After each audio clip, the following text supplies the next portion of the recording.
Insanity, insanity, whatever happened to humanity? Ooh.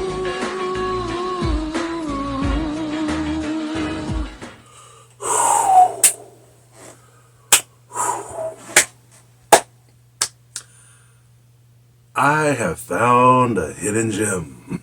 It's been a while since that has happened. It's been a while since I have dug up something that was not only pretty good, but in a level that surprised me in terms of me being hyped up to tell you guys how I feel about it, and that is Eternights. We're going to talk Eternights. Eternights is a dating simulator, but that ain't what pulled me in. It is also an action role-playing game that has been developed and published by Studio Say, or is it Sai? Studio Say, Studio Sai. It's been when an unknown firm puts out an untested drug, which inadvertently turns most of the world's population into zombie-like monsters. You play as a main protagonist who is one of humanity's last hope for survival. I love you.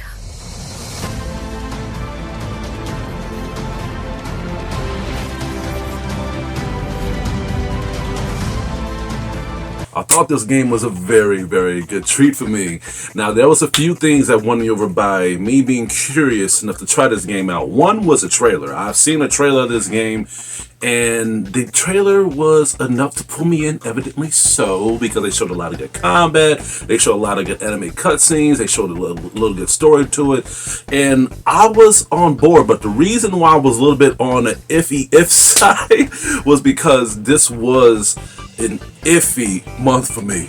I mean, I have done a lot of novel publishing that cost an arm and a leg. I have pre-ordered Alan Wake, Spider-Man. I have bought Baldur's Gate 3, so my money was looking a little bit on the tight side. But I looked at the price and I was like, oh man, I hope this game is a little bit affordable. It is made by an indie company, so I'm hoping that this game would be at least $40, maybe $50. I can stretch that out. But the game was actually $30 to $35. Weird. And it is weird. Now, pardon my Rachel Zegler's impressions. I have to give her a big shout out because evidently so, she has been removed from Disney's movie Snow White due to a lot of backlash, due to a lot of negative criticism, which it deserved because of the way how she was coming at the film, acting like she didn't even want to do the role, and just how she portrayed the character. So she called me up and she told me she needed some help for a good picking up of her budgets, and I brought her here and we played Eternights together. And not only that, she loved the game, and she wanted us to have a little bit debatable discussions about our differences and how we loved and how we did not like about the game, but she wanted to review it on her own. She wanted to come to my channel and review this, and that wasn't going to happen because she told me that my opinions wasn't going to matter, and not only that, but she thinks that this review does not need a man to talk about it. So I kicked the bitch out. This game was great. This game is fantastic. And Rachel Zegler could at least agree with me on that. The game picks up at a very fair pace of you understanding the main character, which is you. You play as the main character, the protagonist. And for the game to build up the chemistry between you and the environment, you are introduced to your best friend, which is Chani. Now, Chani is an oddly annoying character, but they wanted to show you his good side and his charming side by him helping you out on a dating app which makes me already believe that, okay, I'm gonna be one of these characters that's gonna be one of these people that's gonna feel sorry for himself because he can't get no girls, he can't settle no score, he don't know how to talk to women. But no, it wasn't even like that. He just felt a little unconfident of himself, of due to lack of him getting girlfriends. But Chani is a person who cheers you up, he makes you feel lighthearted, and above all, he is a character that cracks a lot of good jokes. I thought the chemistry, for both of them was so good to the point where it didn't even feel like I was playing a game, but I was just tiptoeing to a person's conversation mostly. As the game progresses, your luck begins to hit hard because you get hit with a date by downloading the website, and you get to have a good score with a female, but unfortunately, things go to shit because the date that you have planned ends up being on the same day of the apocalypse. Yeah, it's not a good luck sign for you and your character. But this is where the game begins to show you all different types of aspects of you getting pulled in by different levels. By this game showing us how the apocalypse happened, how these humans in this whole unique area begin to transform and morph and mutate, we are introduced to our character being trapped inside a shelter, and he has to find his way out. And I thought that was pretty good. I thought that was a well-pacing way for us to see how immersive the game would be, because I was scared. I was literally shaking in my boots because there were some parts of the game where I had to sneak past enemies and I really felt vulnerable. And it actually shows you what happens if these enemies do get a hold of you. These enemies don't pussyfoot around, so I was scared. They are very good at showing certain different elements of the game to pull fans in a comedic, action, fear, and a very good claustrophobic aspect of you feeling uncomfortable. And if that's not enough for you to get pulled in, your arm gets cut off. It's not avoidable. It has to happen so the game can progress, so you can know what your character can do, because when your arm gets cut off, you get to have these powers that can turn your severed arm into a sword, or different types of weapon abilities that you can take down enemies. Now, this is where I gotta talk about the combat. The combat is a fair fluid game on this project. I thought the combat was okay. I thought it was pretty good.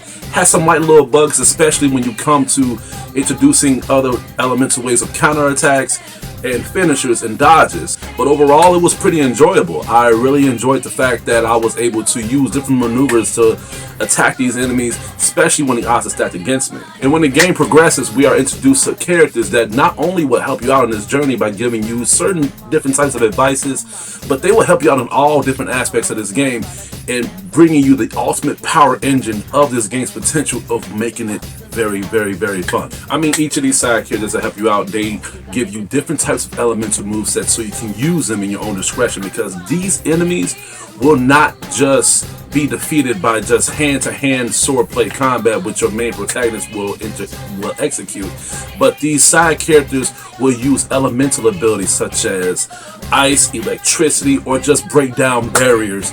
And it really does help, because these enemies will not be phased unless you use elemental attack movements. In fact, I was getting a lot of Dust Diver vibes playing this game. Just the way how I was maneuvering the character, fighting these enemies, using different elemental attacks, and using my different wits and different strategies of how to use my characters in the right unique manner. I was very pulled in. If people don't know my infatuation with Dust Diver, shame on you, because I am a huge Dust Diver fan.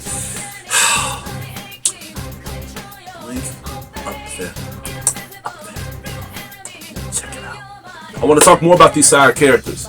These side characters was great, fantastic. Now, one side character stood out for me, and that was actually pretty much of a risk, because by each of these side characters have their own little subgnosis, own little ways of how they progress through the game, own little ways of how they conduct you, and above all their own little ways of how they approach you.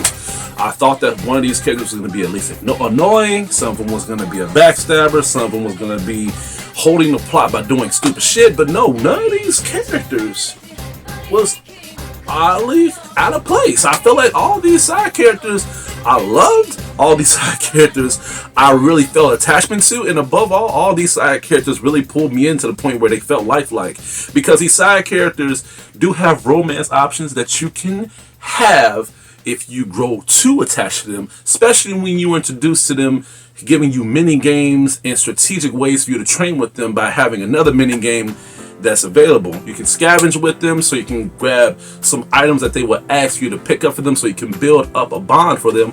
Or you could just spend the day by having conversations with them, so it can build up your communication XP. And all this is handed to us by a time limit span of you spending daily activities with them before the game progresses. Now don't worry, this is a time limit game that is based on in-game progression. So before the game progresses, you have within a few days for you to do what you need to do and spend time with your characters, so you can do whatever you need to do, spend time with any other characters that you feel attachment to before the main progression of the game elapses, so you can get back to what you need to do.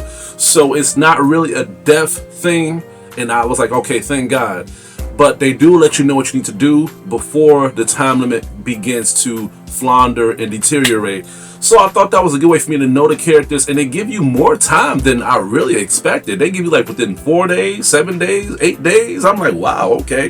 This is enough time for me to do some Netflix and chill. We are introduced with Eunice's character. I don't think I have enough time to explain every single character, but we introduced a Eunice character that is defaultly the romance option of the game. We introduced to her as soon as the game starts off when the apocalypse happened, and I like her character. Her character was indeed engaging. She is a healer, but I wanted to see what more can they give me when it comes to progression of these character developers, giving me side characters for me to romance with.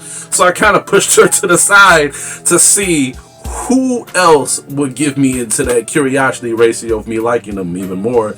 And that was Min and Saya. Especially Saya. Oh, Saya. Min was one of the shy types of females. You have like the women that you introduce to this game that that speaks a lot of things. That's a nerd. That's very outspoken.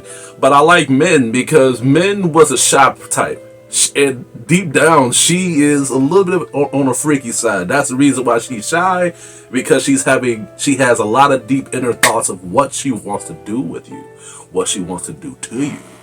And you have Saya, which is one of the more bound women that you need to pay attention to.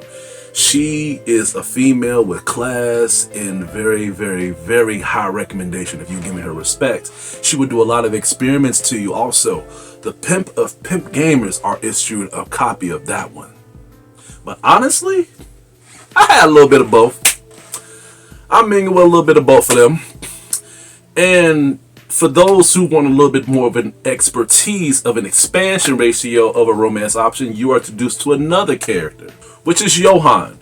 And I romanced him just to see how things will be when it comes to romancing the same sex. But honestly, they did that pretty well here. Now, no one is forcing you to have gay sex on this game. It's totally cool. It's totally alright. But I wanted to flesh this out just to see how far they will go to this character. Is he just a friend, or is he a person that that you can romance too? And you can romance this character. And I think his character development on here was actually stood out to the point where I really felt sorry for him more than I felt with anybody else. But what I like most about this game is the fact that even though you have romance options, you do have ways of how you can communicate to these characters. And by this game being immature, they have fleshed this out to make these responses more relatable, more realistic. Because I played a lot of games that has like talking simulators for you to choose how you're supposed to conduct and say things. And I feel like the only games that gave me enough realization of responding, and they really felt like they read my mind, with Cyberpunk and Baldur's Gate 3. But Eternights have won me over too, because by this having an immature rating, they again have given me more options and more realization options than just being too nice or just too subtle. I can be an asshole when I want. I can be a ghost whenever I want. I can be a douchebag to these girls whenever I want. Or I can be very over-sexualizing charming to these females. they have realistic choices. And when I was streaming this game, people was cracking up at the choices that I made, and I was not hiding anything back, because I was like, you know what, if they're going to give me these options of what to say to these girls when they ask me these questions, I want to see how this is going to play out. And they have done that well here. And I think that a lot of games that have these choice simulators need to have that immature rating so these choices can be more fluid and more realistic. And what is a game without bugs and glitches? Now, I was going to put this to the side due to how much fun I had on this game and how cheap this game is, but I just can't excuse it, because these bugs and these glitches, not only have I've tried to overlook them, but I couldn't, because it really got in the way of the gameplay, especially when I was being immersed to the cutscenes. There were some times where a cutscene would happen and I would press pause due to certain sudden things that would happen, and then I would unpause the game and a black screen would appear. And I thought the black screen was just them blurring out certain things that was happening in the background because it was too violent or too gory. But this nigga get his hand cut off. He get his arm cut off. So how more gory can you be at this point? But no, it was a glitch. And this happens a lot. And this needs to be fixed. Same thing with the combat. I mentioned this on me talking about the combat earlier. But this needs to be fixed also. There are times where you dodge and you counterattack, and I thought that it was because it was being too stingy. But no, when there's too many enemies, more of a chance for this game to crash. It makes me wonder if these developers played this game before they even, it makes me wonder if they tested this game before they released it. Because when I played this game and I was like in a pool wave of enemies, it felt more broken, and I was beginning to be more frustrated, and I was like, oh my god, what is going on here? But overall, I didn't want to end it at that note, but I feel like this game is still fun. I feel like this game was indeed enjoyable. Now, for $30, it's not perfect, but it's still worth to buy. If you guys are looking for a cheap game, a game that's very worth the purchase price for $30, or above all, if you like to support indie developers in general, then Eternights is a game that you should not overlook. And I'm pretty sure people that reviewed the game in they YouTube videos will tell you the same thing. You would not be sorry if you try out Eternights. I'm gonna have to give Eternights a C+. This game was indeed fantastic. This game was indeed fun, enjoyable. I just hope later, because this game is constantly getting updated, so I hope they fix it, the issues that I have addressed, so when you do buy the game, then you won't come across them. Whew. Other than that, that's all I have to say for today. Please stay tuned for my upcoming reviews and videos headed your way. This is Hugo, your critic teacher, and you guys have a good day.